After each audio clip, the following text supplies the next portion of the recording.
Taste the Daily.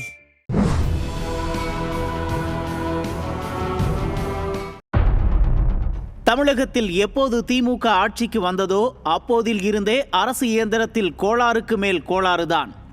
ஒவ்வொரு துறையிலும் 1000 பிரச்சனைகள், எங்கு சென்றாலும் பிரச்சனைகள் தான். எதை பார்த்தாலும் பஞ்சாயத்து தான்.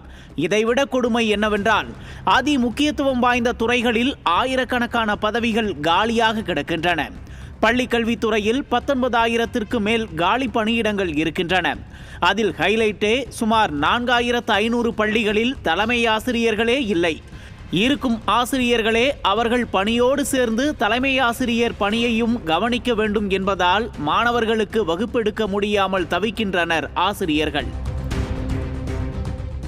மக்கள் சேவை துறையான போக்குவரத்து துறையில் 25,000 காலி பணியிடங்கள் இருப்பதாக வேதனையோடு குறிப்பிடுகிறார்கள் போக்குவரத்து துறையை சார்ந்தவர்கள். இதில் கொடுமை என்னவென்றால், சென்னை போன்ற பெருநகரங்களில் ஆள் பற்றாக்குறையால் சுமார் 500க்கும் மேற்பட்ட பேருந்துகள் இயக்கப்படாமல் முடங்கி கிடக்கின்றன. உரிய நேரத்தில் பேருந்து கிடைக்காமல் பாதிக்கப்படுவது மக்கள் மட்டுமல்ல, ஓவர் டைம் ஷிஃப்ட் பார்க்க சொல்லி போக்குவரத்து ஊழியர்களையும் டார்ச்சர் செய்கிறது விடியா திமுக. மக்கள் உயிர் காக்கும் மருத்துவத்துறையில் உயிர் ஊசலாடி கொண்டிருக்கிறது.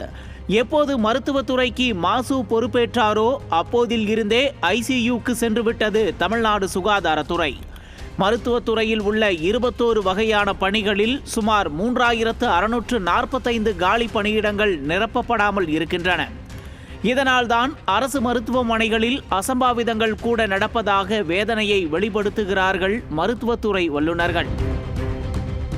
திமுக ஆட்சிக்கு வந்ததில் இருந்து மின்சாரத்துறையின் பியூஸ் பிடுங்கப்பட்டு விட்டது. 55,000ற்கு மேல் காலி பணியிடங்களை நிரப்பாமல் இன்னமும் மக்களை பாடாய் படுத்தி கொண்டிருக்கிறது. உள்ளாட்சித்துறையில் 20,000ற்கு மேல் காலி பணியிடங்கள் இருப்பதால் ஊராட்சி மற்றும் மாநகராட்சிகளில் கோரிக்கை மனுக்களோடு மக்கள் நடையாய் நடக்க வேண்டியிருக்கிறது. இப்படி ஒவ்வொரு துறையாக பட்டியலிட்டால் திமுகவால் பாழா போனது ஒட்டுமொத்த தமிழ்நாடும் தான் என்பது தெளிவாகும். 2 லட்சம் இளைஞர்களுக்கு வேலைவாய்ப்பை உருவாக்குவேன் என்று வாய்க்கிழிய பேசினார் ஸ்டாலின்.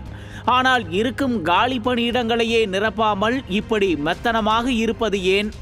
இப்படி முக்கியமான அரசு துறைகளிலேயே காலி பணியிடங்களை நிரப்பாமல் அரசு அலட்சியம் காட்டுவதால் வேதனையில் இருக்கிறார்கள் வேலைக்கு காத்திருக்கும் இளைஞர்கள்.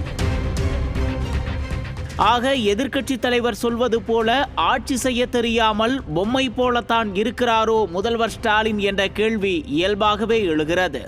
நியூஸ் ஜே செய்திகளுக்காக இணை ஆசிரியர் மனோஜ்குமார் கோபாலன்.